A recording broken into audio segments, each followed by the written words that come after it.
Let's learn to drive a Class 101. It's tutorial time. And I'm going to be honest with you, my first attempt was a disaster. Welcome to this Class 101 diesel mechanical multiple unit in British Rail blue and grey livery. Welcome. This brief introduction will cover startup, stopping and passenger boarding.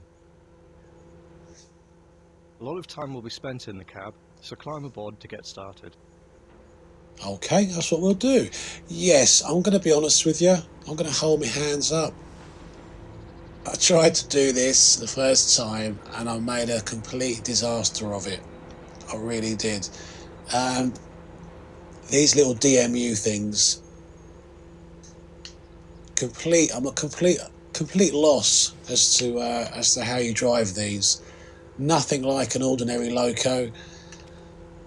I'm hoping the second attempt now, if I fail, I'm just going to put the video up. I failed because I couldn't get my head around the gears. As weird as it sounds, it's got a gear system and a throttle. So yeah.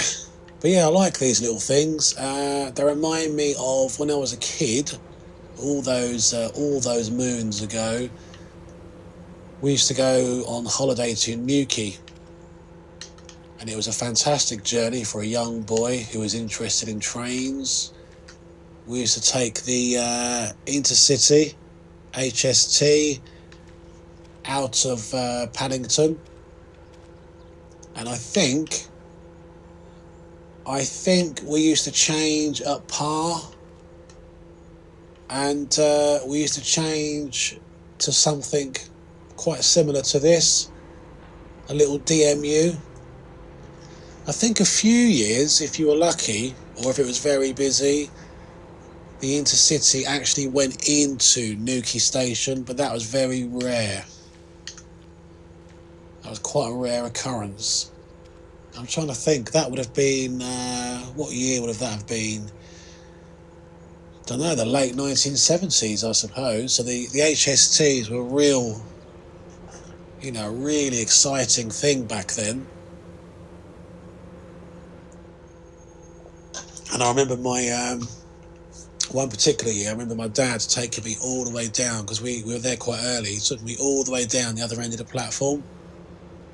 And the driver let me in the cab. I mean, that just would not happen these days. It would not happen. So yeah, dinky little thing. Let's hope this is not going to be a disaster. Let's try and follow the instructions this time. When ready, sit in the driver's seat.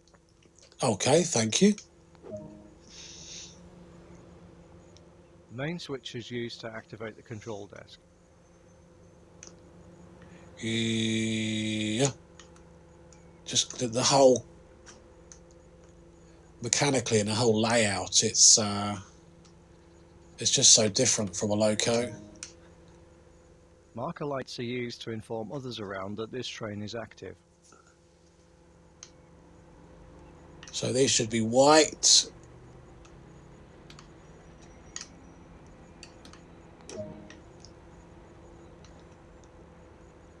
Destination light.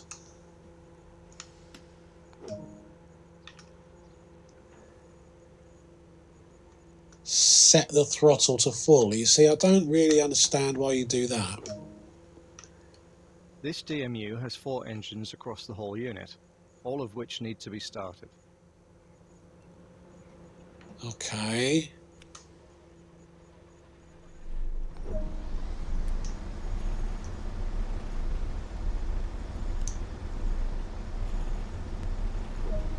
All sounds good. Set the throttle back to idle. The rear of the train must be set up manually for each journey. Head over there now. Alright, okay. I shall get down out of my cab. It's very claustrophobic in there, have you noticed? Compared to like a Class 47 or an Intercity, you could almost live in the cab. But look at that, not a lot of room. I love the audio in this game as well. Such attention to detail. Alright, all the way up here, folks.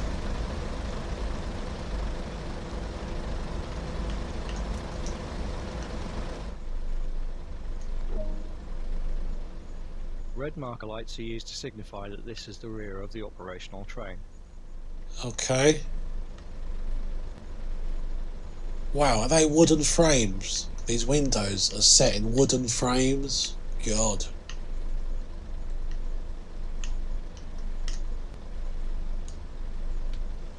Oh, no, no, no, no. That's white. We want red.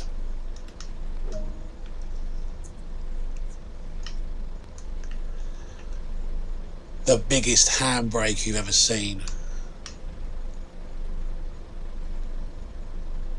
Actually, I think the one on the Class 47 might be bigger. This unit Big is now engineering. ready to go. Head back to the lead cab. Okay. Big engineering. Everything's very utilitarian. Everything's chunky, reliable, big buttons. Any max speed on this? Because I like the way a lot of the engines have got the maximum speed stamped somewhere. Alright, we need to head back, but what we're going to do, just out of interest, I'm going to shut the cab door. We're going to go through the train. We're just going to check we've got no waifs and strays, no drunks, no down and outs, no undesirables stowed away. A 1980s decor, very classy. Parcel shelves, luggage compartments, whatever they're called.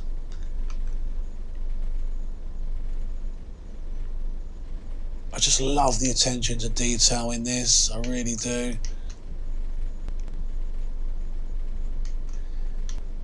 Oh, they should have modelled the horrible toilets. But then again, they had a reputation and they were horrible simply because of the people that used them. Like everything else in this world. Alright, so this must be like a guard's compartment. Yeah, guard's door. So you could keep all your miscellaneous luggage in here, I suppose. Your bicycles, prams, whatever else, whatever bulky luggage you might have had. Such a satisfying sound, those sliding doors. Yeah, the train looks clean. No undesirables on here. Looks like we're good to go. I want to shut that. I don't want anyone coming in the cab and bothering me. Give a quick glance of the platform to ensure all is safe. Then unlock the doors. Okay.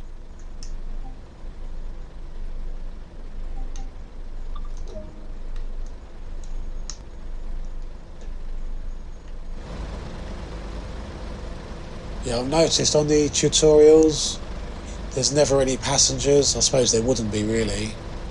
I suppose this is the only kind of thing that's historically that's not right, is that you can unlock all the doors. Because I think, wasn't it, you know, back in the day you could just swing the door open before the bloody train had even stopped.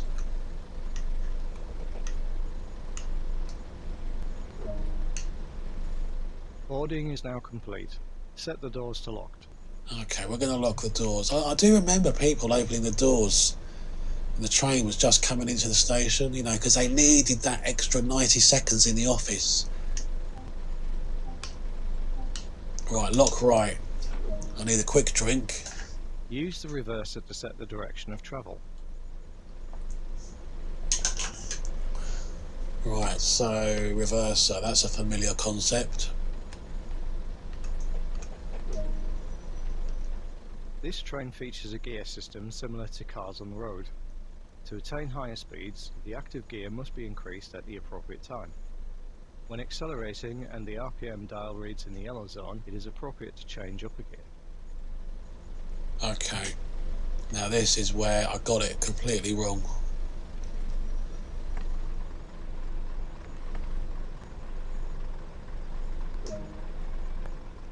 The brakes on this train act like a water tap. The higher the setting, the faster the train will stop.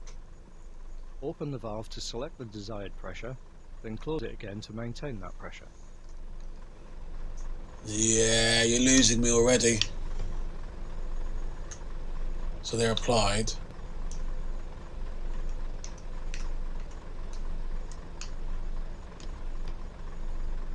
Okay, I can see the pressure going up.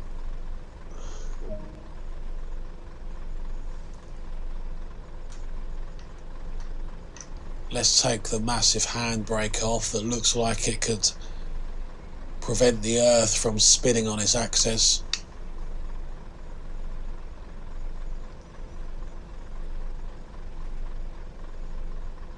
Why is that door open? Oh, we're moving. We're rolling. Increase the throttle to start moving. Do not apply too much power too quickly. It's important to provide a smooth ride for passengers. Okay, so throttle number 1.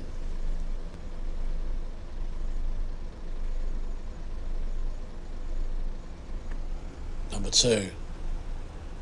Now I can see the rev needle going up. So we're on our way, folks. Up ahead, the maximum permitted speed will increase. As it does, it will be appropriate to increase to the next gear and the train will accelerate further.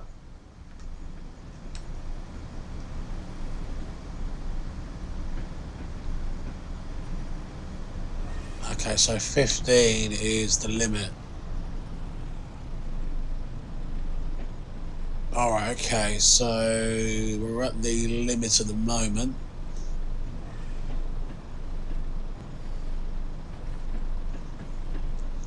Jesus, I've got to think about this throttle and gears.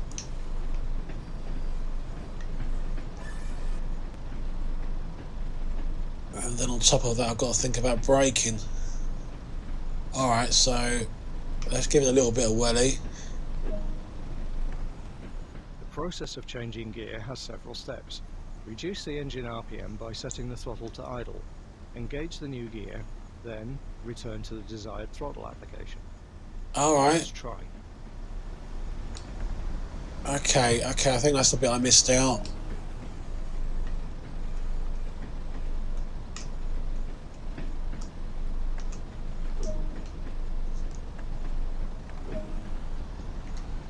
Observe that the train now has the ability to accelerate to a high speed. Ah, When right. the RPM dial reads in the yellow zone, repeat the gear change process to continue accelerating. Jesus, this is difficult, isn't it? So we can accelerate again, yeah? So down, then change up, and back. Right, okay, so you're literally, by bringing that accelerator down, it's almost like a clutch. So it must disengage something. To cruise at a constant speed, the highest gear should be engaged. This reduces the speed the engine operates at and is fuel efficient.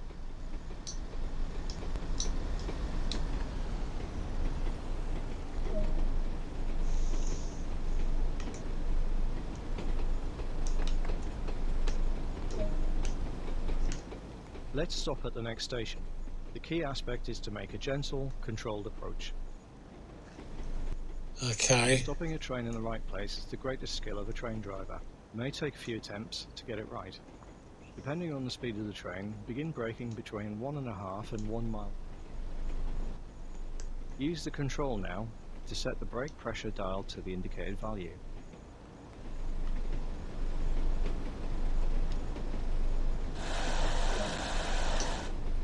Aim to be doing no more than 25 miles per hour when the train reaches the platform, then come to a stop anywhere alongside.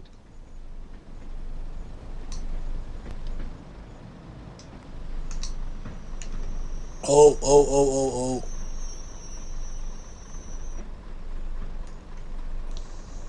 Okay, messed up a little bit, but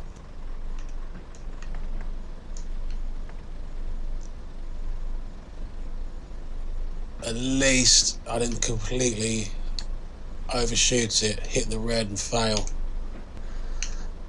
which is what I did on my first attempt. This is a difficult little thing to drive.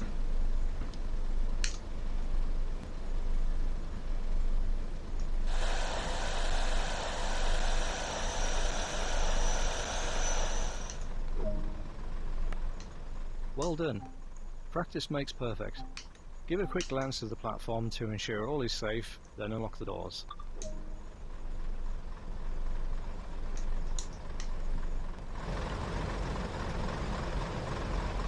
This is difficult, this one. This is going to be a real challenge. We're up for a challenge.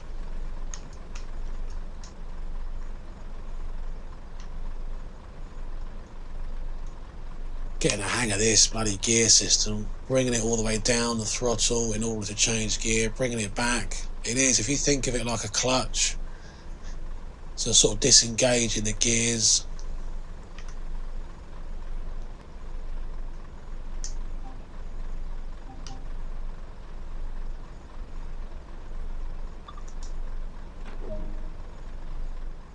Good work. That is the basics covered. The manual can also be obtained that provides more detail about the full functionality of this train and more. Wow, I think I might need that manual one day when I take this out properly. Oh, I got an achievement. But I think bizarrely when I'm capturing stuff, you can't actually see that for some reason. Yeah, the Class 101. I don't know why.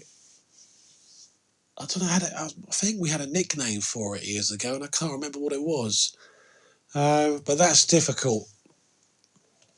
That is old school difficult. It really is. That whole accelerating and gears and then back down to change gear and considering this is the Trans-Pennine line, so it's up and down, it's all over the place. And oh yeah, looking forward to that. Bring it on. But thanks for watching. You guys take care, and I'll see you soon. Bye bye.